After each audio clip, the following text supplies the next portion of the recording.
Magandang araw po sa inyong lahat, mga lolo at lola, mga tatay at nanay nating mahal na mahal. Narito po tayo ngayon para sa isang napakahalagang balita, isang bagay na direktang nakakaapekto sa inyong bulsa, sa inyong pang-araw-araw na buhay. Kayo po ay nagtrabaho ng matagal, nagbayad ng kontribusyon, nagtiis ng hirap.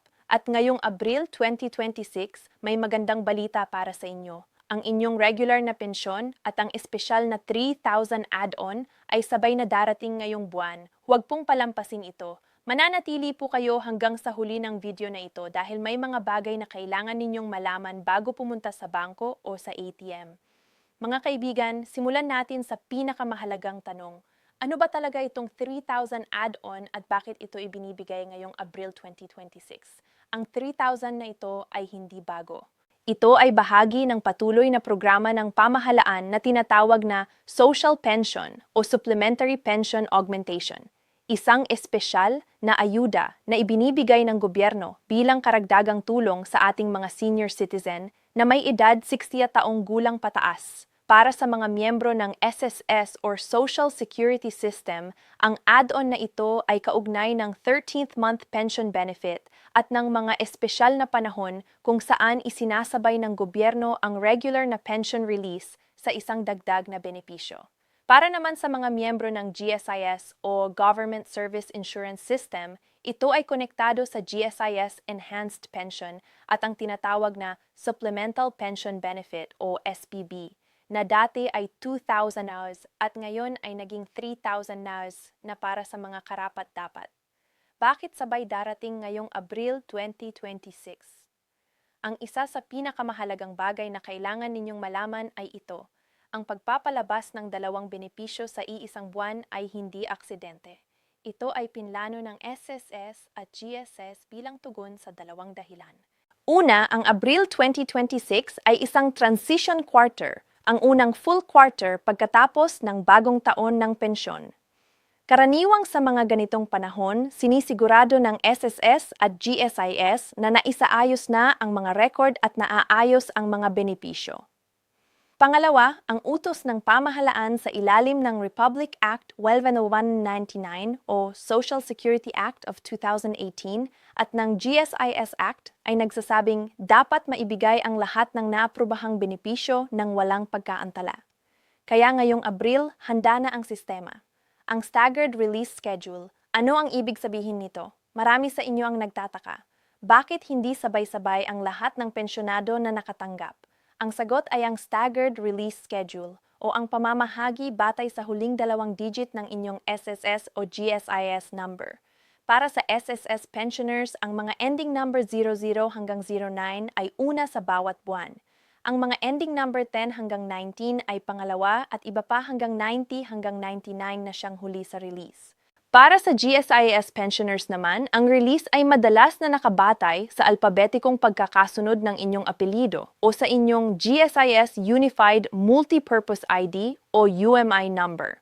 Ang mahalagang tandaan, kahit huling makatanggap sa schedule, hindi ibig sabihin na wala kayong benepisyo. Ibig sabihin lang ay may particular na araw para sa inyo. Huwag mag-alala. Sino ang karapat-dapat sa 3,000 add-on? Narito ang tatlong pangunahing kondisyon. Para sa SSS, kayo ay isang regular SSS pensioner na nakatanggap ng monthly pension, nakapag-comply sa ACOP o Annual Confirmation of Pensioners para sa kasalukuyang taon at walang pending na administrative case laban sa inyong account. Para sa GSIS, kayo ay isang retired government employee na may aktibong GSIS pension, nakapag-update ng inyong GSIS zone account o nakapag-comply sa digital o personal na confirmation at kayo ay edad 60 pataas at karapat-dapat sa supplemental pension benefit. Tandaan, kung meron kayong existing na loan sa SSS o GSIS, maaaring may benefit offset na mangyayari. Ibig sabihin, ibabawas ang bahagi ng inyong loan amortization sa inyong pensyon bago ito ilabas. Pag-uusapan natin ito ng mas detalyado sa susunod na seksyon. Ngayon, ating pag-aralan ang tunay na halaga. Gamitin natin ang tatlong halimbawa na maaaring katulad ng inyong sitwasyon. Si Lola Nena, 68 taong gulang, ay dating empleyado sa isang pribadong kumpanya sa Maynila. Siya ay SSS pensioner na may monthly pension na 4,800.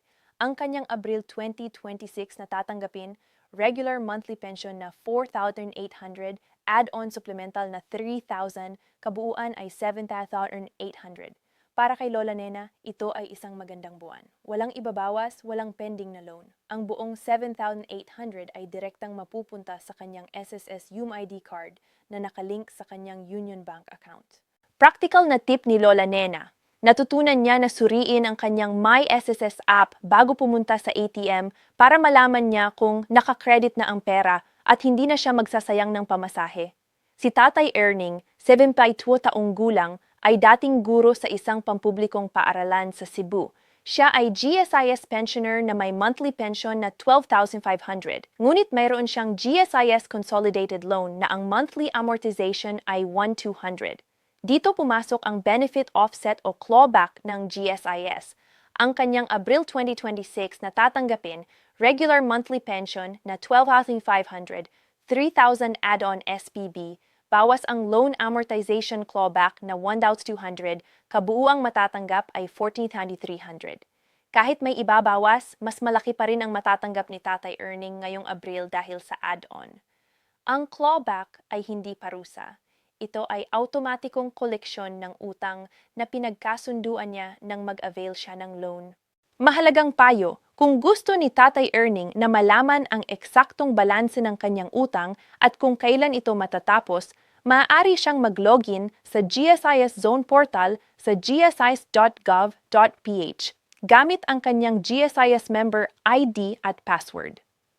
Si Lolo Bernardo, 65 taong gulang, ay nakatira sa Davao. Siya ay SSS pensioner na may monthly pension na 3,200. Ngunit, at ito ang malaking problema, hindi pa siya nakapag-comply sa ACOP o Annual Confirmation of Pensioners para sa taong 2026. Ang posibleng mangyari, regular monthly pension ay on hold, 3,000 add-on ay on hold din, kabuuang matatanggap ay 0. Ito ang pinakamapanganib na sitwasyon. Ang SSS ay may patakaran na suspendihin ang pensyon kung hindi nakapag-comply ang pensyonado sa takdang panahon. Ang solusyon para kay Lolo Bernardo, pumunta sa pinakamalapit na SSS branch ng maaga bago mag-oath tinagara ng umaga. Dalhin ang valid ID, UMID card at isang recent na photo na 111 o 202. Hanapin ang priority lane para sa mga senior citizen. Hindi na kailangang pumila sa mahabang pila. Pagkatapos ng ACOP, ang nakolektang pensyon ay i-release ng SSS sa lalong madaling panahon, karaniwang loob ng 3 hanggang 5 araw na trabaho. Mga kaibigan, ngayon ay pag-usapan natin ang mga bagay na maaaring pigilan ang inyong pensyon at ang mga scam na kailangan ninyong iwasan. Babala numero 1. Ang ACOP, huwag baliwalain. Tulad ng nakita natin kay Lolo Bernardo, ang hindi pag-comply sa ACOP ay ang pinakakaraniwang dahilan kung bakit naha-hold ang pensyon. Ang ACOP ay ang paraan ng SSS para i-verify na kayo ay buhay pa at aktibong tatanggap ng pensyon. Para sa 2026, maaaring gawin ang ACOP sa 3 paraan. Personal na pagpunta sa SSS branch na siyang pinakaligtas at pinakamaaasahan. Online sa My SSS portal kung may account na kayo at may internet access, o sa pamamagitan ng isang SSS accredited representative para sa mga may sakit o may kapansanan. Babala numero 2, ang loan offset o clawback. Huwag magulat kung kayo ay may SSS o GSIS loan, salary loan, calamity loan o emergency loan. Ang bahagi ng inyong pensyon ay automatikong ibabawas bago ito mailabas. Tinatawag itong benefit offset sa SSS at clawback sa GSIS. Hindi ito pagnanakaw. Ito ay kasunduan na nilagdaan ninyo nang kumuha kayo ng loan. Kung gusto ninyong malaman ang eksaktong balanse ng inyong utang, pumunta sa branch o gamitin ang online portal. Babala numero 3, mga scam na nagpapakilalang SSS o GSIS. Ngayong lalabas ang malaking halaga ng pensyon, nagmumultiplika ang mga scammer. Narito ang mga red flags na kailangan ninyong bantayan, text messages na nagsasabing i-click ang link para ma-release ang inyong 3,000. Facebook messages mula sa mga fake na SSS o GSIS accounts. Mga tao sa labas ng bangko na nag-aalok na tulungan kayong makuha ang pensyon kapalit ng bayad. at mga tawag na humihingi ng inyong SSS o GSIS number, PIN o OTP. Ang tunay na SSS o GSIS ay hindi kailanman hihiling ng inyong PIN or OTP sa pamamagitan ng text o tawag. Kung may nakipag-ugnayan sa inyo na kahina-hinala, iulat agad sa SSS Hotline 1455 o sa GSIS Contact Center na 847-4747. Babala numero 4, iwasang ipagkatiwala ang ATM card sa iba. Maraming mga lolo at lola ang nagbibigay ng kanilang ATM card at PIN sa mga kapitbahay o kamag-anak para kunin ang pensyon. Ito ay mapanganib. Kung may problema tulad ng nawala o ninakaw na pera, mahirap itong idemanda dahil ikaw mismo ang nagbigay ng card. Mas ligtas na dalhin ang isang pinagkakatiwalaang miyembro ng pamilya kasama ninyo sa bangko. Para sa ating mga lolo at lola na komportable sa teknolohiya o sa inyong mga anak na tumutulong sa inyo, narito ang pinakamadaling paraan para subaybayan ang inyong pensyon. Para sa SSS members, ang My SSS app, i-download ang My SSS sa Google Play Store o Apple App Store. Libre ito, mag-register gamit ang inyong SSS number at email address. Sa dashboard, makikita ninyo ang inyong pension credit history, loan balance kung mayroon, ACOP compliance status, at contribution records. Kung hindi kayo pamilyar sa apps, humingi ng tulong sa inyong apo. Ito ay isang magandang paraan para magkasama kayo habang natututo. Para sa GSIS members, ang GSIS Zone portal, pumunta sa gsis.gov.ph at i-click ang GSIS Zone. Gamitin ang inyong GSIS BP number at password. Makikita ninyo ang inyong pension details, loan balance at service records. Branch visit tips para makatipid ng oras at lakas. Pumunta bago mag-8 na ng umaga dahil mas maikli ang pila at mas malamig pa ang panahon. Dalhin ang lahat ng dokumento, valid ID, UMID card, at kahit isang photocopy ng bawat isa. Hanapin ang Senior Citizen Priority Lane dahil may batas na nagsasabing kayo ay may karapatang maprioritahan. Magdala ng tubig at merienda dahil kahit priority lane, minsan ay matagal pa rin ang proseso. Iwasan ang Lunes at huling araw ng buwan. Ito ang pinakasiksik na araw sa mga branch. Mga minamahal na lolo at lola, ang perang darating ngayong Abril 2026.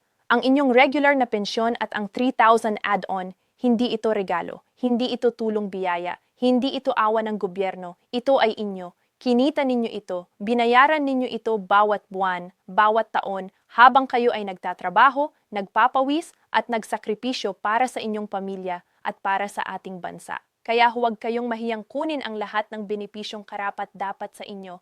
Alamin ang inyong karapatan. Protektahan ang inyong sarili mula sa mga scammer at kung kailangan ninyo ng tulong, humingi sa inyong pamilya, sa inyong komunidad o maging sa amin dito sa channel na ito. Kung nakatulong sa inyo ang video na ito, pakiusap i-share ito sa inyong mga kaibigan at kapwa senior citizen. Baka mayroon sa kanila na hindi pa nakakaalam ng mga importanteng impormasyong ito. At kung hindi pa kayo nakasubscribe, pindutin na ang button ngayon at i-click ang bell icon para hindi kayo makapalampas sa susunod na mahalagang balita para sa inyong pensyon at mga benepisyo. Ingat palagi. Mahal namin kayo at hanggang sa susunod na video. Salamat po.